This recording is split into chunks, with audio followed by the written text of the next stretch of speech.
नमस्कार। तो आज हम बात करेंगे कॉन्स्टिपेशन यानी कि कब्ज। बात करते हैं ट्रीटमेंट की। ट्रीटमेंट जो है, पहले हम फार्माकोलॉजिकल ट्रीटमेंट पे ना जाके नॉन फार्माकोलॉजिकल अप्रोच करते हैं, जिसमें पेशेंट्स की बेसिक टॉयलेट नीड्स जो हैं उनको प्रायोरिटी पे रखा जाता है। कई पेशेंट हॉस्पिटल में या जो घर पे हैं बेड साइड, वो इतने कंफर्टेबल नहीं होते हैं क्योंकि उनको टॉयलेट जाके ही टॉयलेट की उनकी जो सेटिस्फैक्टरी नीड है वो पूरी होती है। तो ऐसे में कुछ मोबाइल टॉयलेट्स हैं, चेयर टॉयलेट्स जिनको बोलते हैं, हम उनका यूज कर सकते हैं, जिससे पेशेंट जो है कंफर्टेबल रहता है। बेड साइड में भी वो टॉयलेट रख सकते हैं कर्टन्स करके, तो पेशेंट की जो है प्राइवेसी भी मेंटेन होती है। सेकंड इसमें आता है लाइफस्टाइल मॉडिफिकेशंस।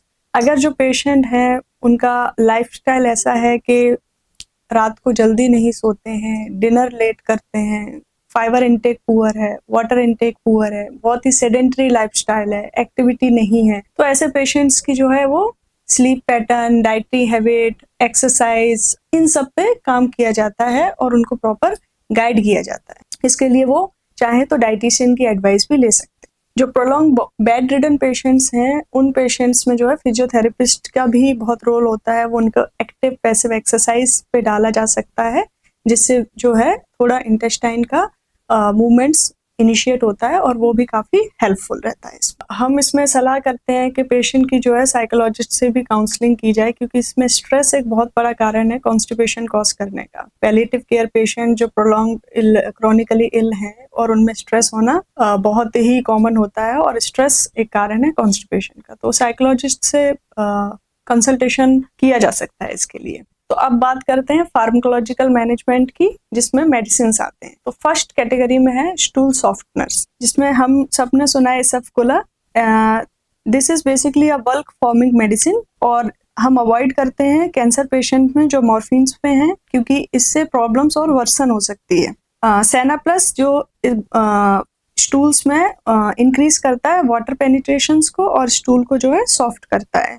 फिर लैक्टुलोज सिरप आता है जो वाटर को रिटेन करता है गट में और स्टूल सॉफ्ट करता है। फिर मैग्नीशियम हाइड्रोक्साइड जो ऑस्मोटिक स्टिमुलेंट है, पेरिस्टाल्टिक मूवमेंट्स को बढ़ाता है। सेकंड आता है स्टिमुलेंट्स, बिसिकोडिल 5 to 10 mg। ये स्टिमुलेंट्स हैं और जनरली जो है ये नाइट में एडवाइस किए जाते हैं, ताकि पेशेंट को जो है सुबह पेट साफ हो जाए। इसमें सेना आता है जो 15 to 30 mg से स्टार्ट किया जाता है। इसके अलावा जो रेक्टल सपोजिटरीज आती हैं, जिसमें बिसिकोडिल की सपोजिटरी होती है और ग्लिसरॉल सपोजिटरी होती है।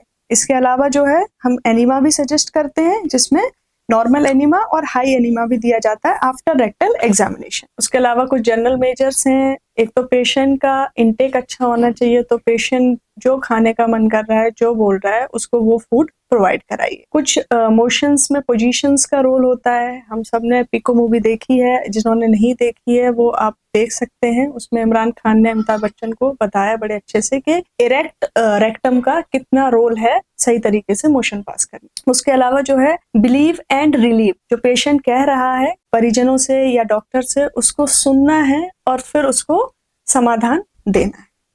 कई बार लोग हमसे पूछते हैं कि मैम कौन सा लैक्सेटिव सबसे सुपीरियर है, सबसे अच्छा है।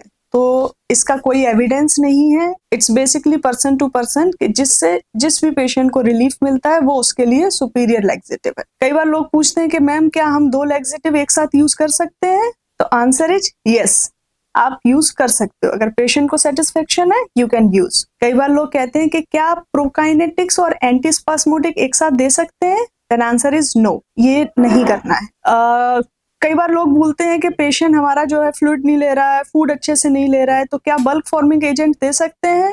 Then answer is no. This can lead to gelatinous mass और उससे ऑब्स्ट्रक्शन और वर्सन कंडीशन हो जाएगी। तो बल्क फॉर्मिंग एजेंट्स नहीं देने, जैसे कि इसबगोल। कई बार लोग पूछते हैं कि क्या हम प्रोफाइलैक्टिकली लैक्सेटिव दे सकते हैं रूटीन में? Then answer is yes. If patient already ऐसे मेडिसिन या इस टाइप का लाइफस्टाइल है तो आप यूज कर सकते हैं, उसमें कोई हार्म नहीं है। कई बार पेशेंट पूछते हैं कि ऑल्टरनेटिव मेडिसिन दे सकते हैं, जैसे कि पेशेंट अपने साथ कई बार डिब्बी लेके आते हैं कुछ कायम चून की और कुछ उनके जो रेमेडीज होती हैं, और वो बोलते हैं कि डॉक्टर साहब इससे हमें अच्छे से मोशन साफ होता है, तो क्या हम इसको यूज कर सकते हैं? Then answer is yes. अगर आपको उससे आराम है, आप कंफर्टेबल हैं, देन यू कैन यूज। अगर आप किसी भी इस तरह की समस्या से पीड़ित हैं तो नीचे दिए गए हमारे नंबर से आप हमसे बात कर सकते हैं, हम आपकी पूरी हेल्प करेंगे।